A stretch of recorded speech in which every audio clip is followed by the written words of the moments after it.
Un año que se fue cargando de drama geopolítico a medida que fue avanzando. Vamos a hacer el último globoscopio de este ciclo con Susana Mangana. Bienvenida, Susana. ¿Cómo estás? ¿Qué tal? ¿Cómo estás, Raúl, Manu, Chiqui? El arena está un poquito escuálido Sí, hoy, digamos, casi como ese está pino que veo ahí, casi como el pinito que tenéis en esa mesa, que por lo menos de lejos se ve un poquito frágil. pobre el pinito. Sí, Ay, sí, ¿cómo? lo veo un poquito delgadito, no tiene muchos avalorios colgando. ¿Qué pasó ahí? No, Bueno, es que es un pino, tiene dos cositos nada más. sí. Nada, yo tengo dos de esos, pero hija mía, le he colgado unas bolitas, algunas Claro. tristes bolas, por lo menos Tenemos para ahí que unos brille un encerros. poquito No más. hemos combinado los elementos navideños. Es que nos Eso, adelantamos sí, sí, mucho. sí. Sí, Este chiquito. arbolito está acá Claro. desde, no sé, de primavera más o Cada vez se menos, te adelanta, digo. sí, pero cada vez se adelanta más y eso también para mí es triste, ¿no? El entrar en esa dinámica de que ya en octubre prácticamente tenemos las luces encendidas, los supermercados adornados. Creo que Sí. es parte de todo ese consumismo feroz que tenemos arriba del cuerpo, que de a ratos nos lo queremos sacudir, pero no hay manera, ¿eh? Bueno, Hay aquí mucha lo inercia y hemos volvemos a caer. logrado, Susana, porque fíjate que hicimos el arbolito más pobretón que pudimos. Sí. Básicamente llegamos al mínimo de los mínimos. ¿Cómo estás? Bueno, bien, acabo de llegar de una jornada muy interesante que decidí que eso tenía que ser el tema para nuestro globoscopio de cierre de temporada, como tú le llamas, o de ciclo. Porque bueno, siempre te he dicho que estoy trabajando sobre una tesis que tiene altibajos, como todo periodo así de investigación que te lleva a momentos de mucha soledad. Pero bueno, cuando ocurren estas jornadas donde te encuentras con gente que habla un mismo lenguaje que tú o que tiene la misma sintonía, te das cuenta que no estás tan sola, que no estás hablando de cosas ahí en el desierto que nadie ve, nadie recibe. Y bueno, os quería proponer una columna un poquito al estilo de las que venimos haciendo estas últimas semanas, ya un poquito alejado de los conflictos que tenemos todavía muy lamentables, ¿no? Ujú. Que siguen ahí en Yemen, el de Gaza, Cisjordania también, por cierto, este conflicto que no es una guerra, ¿no? Porque recordemos que esto ya pasó de ser derecho a la defensa de Israel para ser una operación castigo, una operación de exterminio prácticamente de todo lo que se mueva ahí en la franja de Gaza. Pero también hay otros, ¿no? Sudán, por ejemplo, o tendríamos que hablar de otros conflictos en África, también, por cierto, el tema de las migraciones. Y todo esto confluye también en una cuestión que te la quería plantear porque creo que en algún momento hemos intercambiado ideas sobre cómo debe ser la arquitectura, por ejemplo, del siglo XXI, y yo os pregunto cómo deben ser esas ciudades, las ciudades globales, las ciudades de este siglo XXI, más allá de cuando decimos eficientes, verdes, tecnológicamente muy sofisticadas, pero hablar del derecho a la ciudad, que es algo que no mucha gente comprende qué quiero decir con eso, ¿no? ¿Qué entendemos? Sí. ¿Qué Chicas, yo, entendemos por el derecho a la claro, ciudad, Susana? ¿qué entendéis vosotras? A ver, si yo os digo el derecho a la ciudad y os doy una pista de la libertad de culto, ¿qué dirían las chicas de la mesa? A ver, Manu, Chiqui, ¿qué se os ocurre? Bueno, el derecho a practicar la religión que querramos, a hablar sobre ello y tener una comunidad que lo comparta. Sí, a poder transitar libremente sin sentir que amenazado por algo, por alguien. Observado puede ser, pero no Observado. acosado, no Claro. espiado, no juzgado, ¿no? Eso. Bien, he dicho, parece que estáis en sintonía con lo que quiere decir el término, pero también va más allá, ¿no? Se trata de que si queremos sociedades democráticas donde se respeten y no se vulneren los derechos de ningún ciudadano, ningún habitante en esa ciudad, sea nacional o extranjero que llegó a vivir con nosotros, residente en este país, el que sea, Uruguay, España, Francia, Canadá, pues entonces hay que gestionar ese pluralismo religioso. Porque lo que ocurre es que sociedades democráticas con voluntad de respetar los derechos de todos, como puede ser el caso de Uruguay o España, finalmente han transitado hacia una cultura heredada, puede que no sea por respeto a una religión, sino que es la herencia cultural que hemos recibido. Poner el pino, el árbol y el Belén. Sí, sí, Pero sí. claro, ponemos el Belén, puede venir alguien que diga, ¿y por qué no podemos tener símbolos de otras religiones en otras festividades clave? ¿Por qué no puede haber farolillos en Ramadán? ¿Por qué no puede haber una menorá en Hanukkah? ¿Por qué no puede haber X símbolos de otras confesiones religiosas que también habitan en nuestro espacio? Por lo general, las religiones de notorio arraigo, como es la religión cristiana en su vertiente católica o las iglesias protestantes, como es el caso de Uruguay, pensemos en metodistas, anglicanos, pensemos en valdenses, las reformadas, tienen ya un saber hacer, tienen una estructura y un tamaño y un volumen, una masa crítica de creyentes que les han permitido ir transitando ese camino y poder hacerse con un espacio en la ciudad.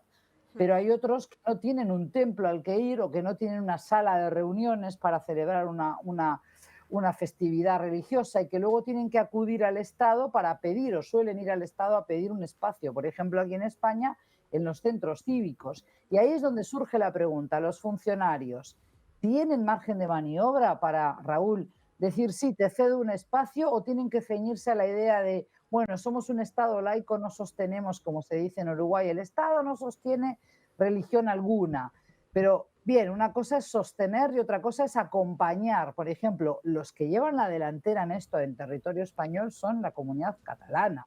Los catalanes acompañan, subvencionan, incluso llegan a hacer folletos explicativos, que a mí me parece algo muy sencillo de hacer, Raúl, pero una genialidad. ¿Por qué? A ver. Porque, por ejemplo, Raúl, tú estás de turismo allí, o cualquiera de las compañeras está visitando amigos o va a hacer un estudio de X un mes y te pilla que ves una celebración festiva y ves gente con un candelabro, un cirio, ves gente con unos tambores o vestidos de, yo qué sé, de Hare Krishna, lo que fuere, y dices, ¿qué están celebrando? ¿Qué es hoy? ¿Qué? Y no sabes, y alguien te reparte un folleto, lo miras, lo lees y entiendes qué estás viendo. Comprendo. Y eso genera conciencia, sensibilización, pero además genera convivencia. Es una gestión positiva de la diferencia, es una gestión positiva de ese pluralismo religioso. Ahora, Y no yo termino, creo que es no termino de fundamental. entender, porque entiendo lo que decís, o sea, la gente tiene el derecho de, en el espacio público, celebrar lo que corresponda a su A su credo. religión, sí. Ahora, no terminé de entender cómo el Estado apoya eso.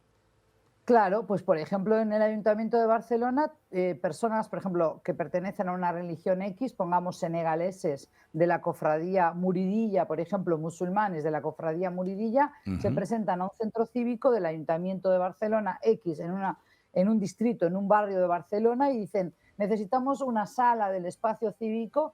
Y bueno, de acuerdo a los horarios en que funciona ese espacio cívico, se la cederán. A lo sumo le podrán decir, no, pero no pueden consumir alimentos porque no está permitido que coman aquí dentro del espacio No, lo cívico. entiendo, Y pero hay luego un también hay que espacio. respetar el horario. Pero es como un uso de un salón de una biblioteca pública. Pero claro, a veces si topas con funcionarios que no tienen esta sensibilidad al tema, que no se han formado en estas cuestiones, perdón, Yo creo que dependes de su aquí no buena saldría voluntad, bien de su eso, ¿no? entendimiento. ¿Qué se imaginan? Eso ahí sería muy Sí. difícil en Uruguay, ya te ¿Sí? lo voy Sí. diciendo. Sí, mirá, Sí, pensé porque que no. todo lo que sea religioso van a decir, no, pero somos un Estado laico, no te podemos ceder a Ajá. ti este espacio porque mañana viene otro. Y eso es una mala interpretación de la laicidad. Por eso yo hablo del Claro, es derecho a la... No yo, restrictiva. muchos. Claro, restrictiva y no una laicidad, bien ahí el Exacto. término, no abierta y positiva como se pretende en Canadá, como se pretende incluso una laicidad republicana liberal como es la de Francia, Exacto. que siempre se pone como un ejemplo, ¿no? Pero entonces, ese derecho a la ciudad que reclama hoy la ciudadanía plural, diversa, que tenemos en nuestras ciudades, que también está en Uruguay, por cierto, es importante que lo tengamos presente, porque esta semana estábamos celebrando el 75, me cuesta mucho lo de 75º, ¿no? Me parece que no todo el mundo lo entiende, pero el 75 aniversario de la Declaración de los Derechos Humanos. Sí. También hay que entender que hay derechos que son menos conocidos, menos apreciados, menos queridos y valorados, como es el derecho a la libertad de conciencia y el derecho al culto. Y eso cada vez cobra más vigencia en sociedades donde hay inmigración, donde hay además pues, personas que van transformándose en su día a día y que también cambian, transitan de una religiosidad a otra y que reclaman esa visibilización, ¿no? Por ejemplo, pensemos que para minorías muy minoritarias, como puede ser el caso de hinduistas, budistas en Uruguay, y otros que, por ejemplo, ya de por sí hay prejuicios sobre ese colectivo, como puede ser el musulmán o el afro, o los de matriz afro-brasilera, afro-umbanda, quimbanda, que sufren ese estigma de los brujos, los que practican algún tipo de hechizo, brujería negra, etcétera. Es importante esos espacios no solo de diálogo, de socialización, de encuentro con otros ciudadanos, sino de visibilización y reconocimiento de sus aportes a la sociedad. Y creo que eso cada vez más es algo que se va a trabajar a nivel estatal, por lo menos en Europa eso ya está pasando, Y bueno, mi tesis tiene que ver con todo esto y hoy fue muy interesante escuchar sobre estas cuestiones, ¿no? Me Susana, gusta sí. mucho, perdón, ese concepto de lo que aportan los inmigrantes a los países y a las ciudades, porque a veces lo Es pasamos que es muy, claro, necesario, lo pasamos muy por alto, pensamos que vienen a sacarnos algo o que hacen estos acá y en terrible, realidad ellos están viviendo en un lugar, están aportando al consumo del lugar, están claro. comprando cosas, están Pero no vayas solo a lo amando nuestro económico. lugar. Eso, sin lugar a dudas, que si las personas llegan y se quedan es porque han encontrado un hueco, porque el que viene por lo general, salvo que sea un estudiante y ya tiene una posición más acomodada, una beca, el viajero, siempre hubo aventureros en la vida, ¿no? Pero por lo general la gente si se queda es porque ha encontrado un trabajo y está consumiendo y está también generando oportunidades de negocio. Pero el aporte Pero no vayamos cultural solo a lo también. material. El aporte cultural, Eso es lo más exactamente, grande. cómo se enriquece nuestra sociedad. Sí. Hay matices, hay tonalidades, hay musicalidades que aportan los inmigrantes. En el caso de Uruguay, muy claramente hemos visto que eso Comidas. se ha comidas, gastronomía, pero no vayamos también siempre, digo, lo valoro, pero no solo a lo folclórico, es que también hay otros conceptos de base que es importante recuperar cuando decimos que, uy, esta sociedad se nos fue de las manos, no tenemos valores, fíjate que hemos perdido esto, y otras culturas donde, por ejemplo, la ancianidad, el valor de la palabra de una persona mayor Sí. se respeta mucho, aportan eso, ¿no? El respeto por la autoridad, el respeto por los mayores, el cariño a la familia nuclear, etcétera, más allá de que luego hay distintos tipos de familia. Entonces yo creo que hay que seguir trabajando esa Sí. idea de que el que viene o venimos de afuera, porque yo he sido emigrante, inmigrante a lo largo de muchos años de mi vida, siempre creo que estamos aportando cosas que necesariamente si el otro está dispuesto a abrir su cabeza, las va a recibir bien. Y por eso me parecía que es algo que podemos trabajar y más con un arquitecto como tenemos en el estudio, ¿no? Susana, y decime una cosa. eh, Estoy tratando de encontrar las palabras justas para formularte esta pregunta, pero voy a intentarlo. Dentro de las muchas aristas que tiene una persona, tiene su cultura, su sensibilidad, su arte, sus costumbres, su educación, su religión, entre otras, ¿no? Las muchas aristas que todos tenemos. Y que también tienen las personas que llegan a otra parte del mundo, que no es la que los vio nacer, No es la propia, claro. pero traen todas esas muchas mochilas, muchas favorables, y que es lindo compartir y que se genere esa cosa de comunidad global. Ahora, la pregunta es, ¿no te parece que de todas las aristas que los humanos tenemos, la religión tiene mucho poder divisivo? Es decir, me he hecho amigo de personas haciendo música, pero rara vez me he hecho amigo de personas discutiendo sobre religión. La pregunta es, ¿te parece que tiene que ser justamente la faceta del humano que tratemos de poner por delante? No necesariamente que tengamos que ponerla por delante, no se trata de eso, pero tampoco olvidarla, ignorarla, porque es una capa más de cebolla que lleva esa persona. Como tú decías, vienen personas de distintos lugares y no necesariamente porque inmigren hacia tu tierra o la mía aquí en España, no porque viajen se olvidan de esa mochila, Lo de la entiendo. religión y del factor que juega en sus vidas. Muchas veces es algo de lo que asirse, de lo que tener como identidad propia, ¿no? Ahí hay Entonces una nosotros cosa... no debemos mu- soslayarlo, pero Estoy de no se acuerdo. trata de imponer, cuando la gente discute religión es porque le quiere imponer al otro su verdad, y ahí entramos en el campo y en el terreno del fanatismo, porque si yo me creo con el derecho a imponerle al otro mi fe, estoy entrando en aquella idea de yo tengo la verdad de mi lado y tú no, y eso es lo que no hay que hacer. Ahora, ¿por qué decía lo de arquitecto y repito eso siempre? Porque claro, necesariamente para practicar tu fe también vas a necesitar un centro de culto. Y ahí surge Claro. toda Eso lo esta entiendo, cuestión eso lo de entiendo. dónde están los templos, las iglesias varias, donde tenemos, por ejemplo, una mezquita, una sinagoga, donde tenemos Sí, o un simplemente terreiro, donde un tenemos... símbolo religioso arriba de un pedestal, que en su momento ha sabido ser Exacto. bastante Los símbolos discutido. religiosos, Claro. si se pueden permitir o no en el Ujú. espacio público. Entonces, no se trata de que los estados sostengan una religión o financien a una fe y dejen a otra por fuera, pero acompañar este proceso de visibilización de esas capas que tú decías es algo que está probado, que en los países como en Canadá, en países escandinavos, y creo que Barcelona en eso nos lleva mucho la delantera, ayuda a generar ese espíritu de convivencia. Porque lógicamente si tú compartes un iftar con la comunidad musulmana de tu barrio, como digo, donde fuere, en Buenos Aires, no sé, en Punta del Este, con amigos que sean musulmanes, y compartes otro día alguna celebración, algo festivo de otra religiosidad, vas a comprender mejor al otro. Se Sí, es derriban verdad. esos mitos, esos miedos, ¿no? Lo entiendo, he sabido Entonces, participar, por ejemplo, de rituales en febrero de la diosa Yemanjá, después de claro, mucho tiempo de haberlos de alguna manera sí, menospreciado y haber descubierto que tenían una belleza, una musicalidad sí. y pasarla uno bien. Así que eso lo Claro, claro. entiendo. Desde la estética hasta también lo más trascendental para esas personas. Pero también vayamos un pasito más allá. A ver, Hay derechos que no se pueden conculcar, ¿no? Por normas internas. Es decir, por ejemplo, el derecho a la sepultura que sea de acuerdo a las creencias espirituales de cada persona.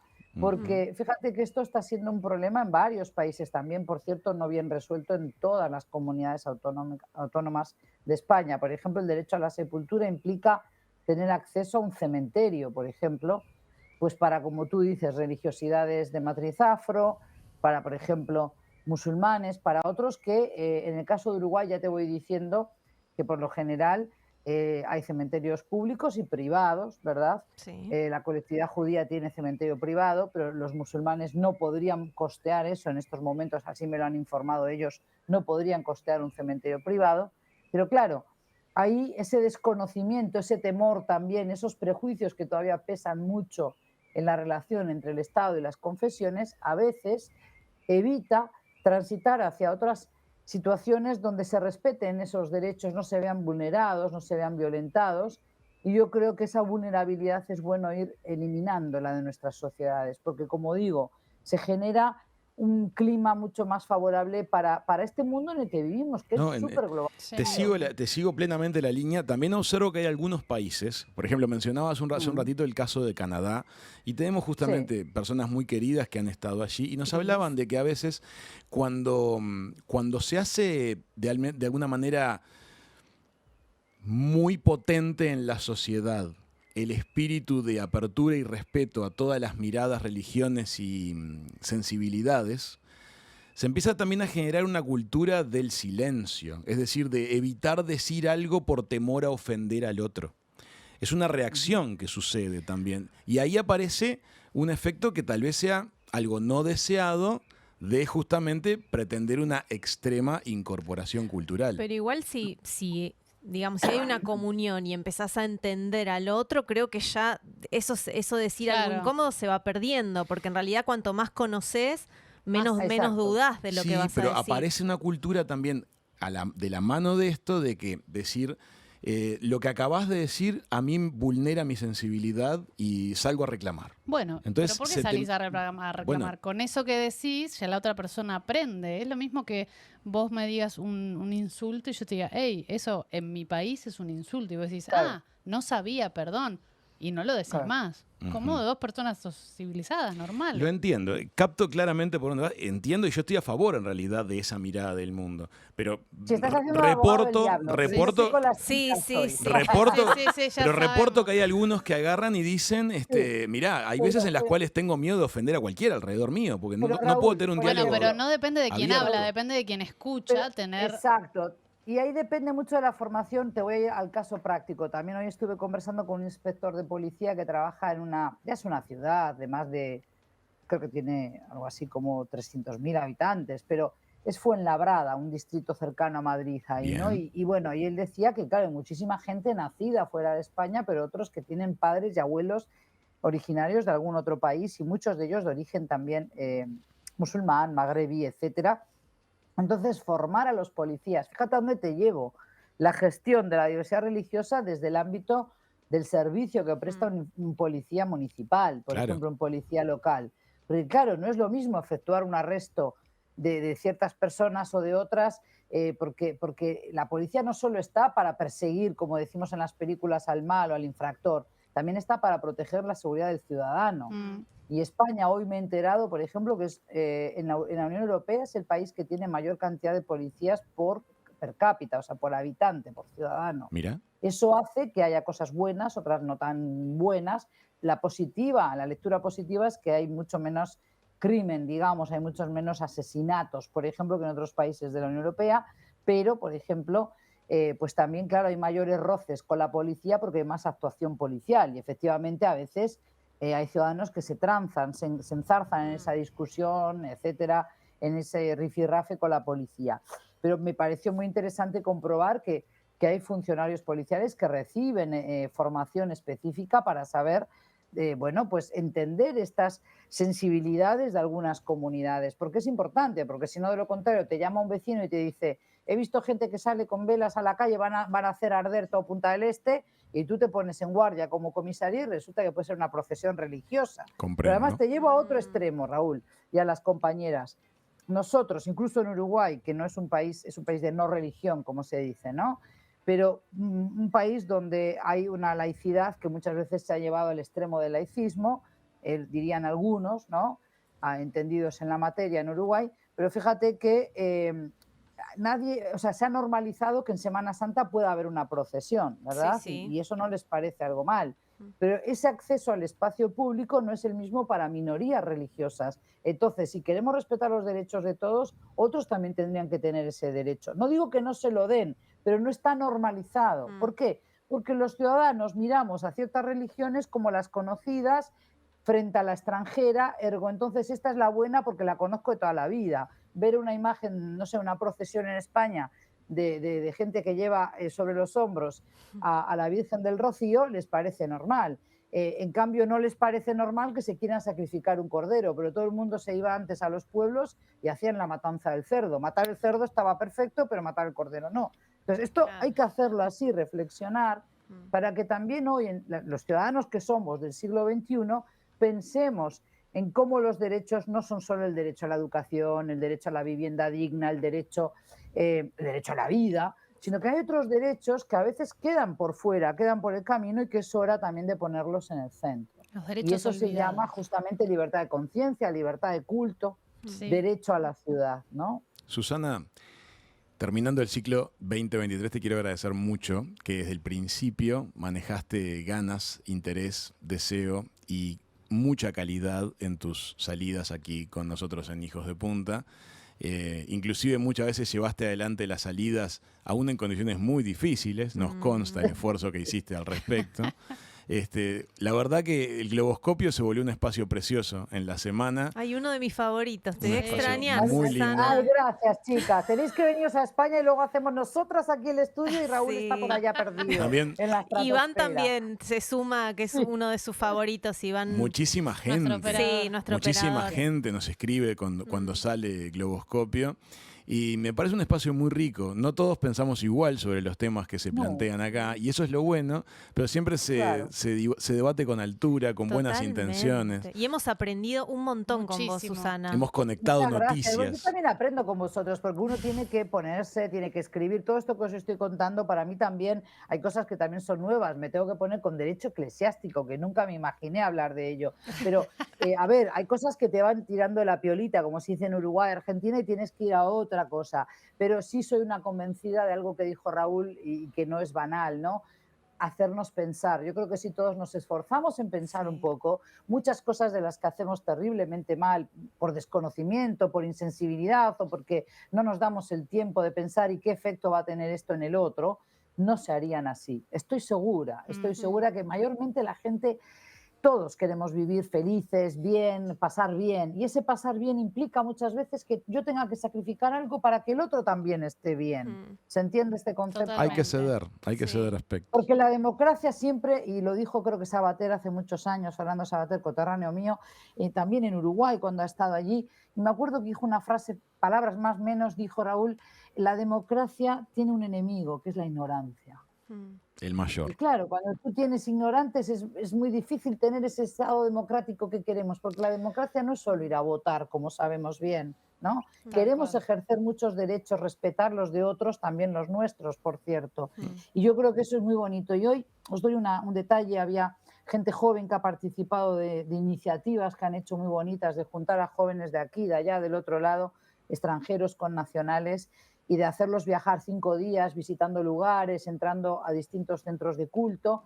Y uno de los muchachos que habló se emocionó hasta en 2 veces, lloraba y dijo, para mí fue hermoso. Esos 5 días encontré gente que era como familia, porque yo me sentía solo, no tenía nadie aquí, y cada vez que decían, es que estos moros, decía él, ¿no? Que le decían, estos moros vienen a quitarnos algo, estos vienen a delinquir, él se sentía herido de muerte, dice, y de repente ahí hizo amigos que son hoy como una familia.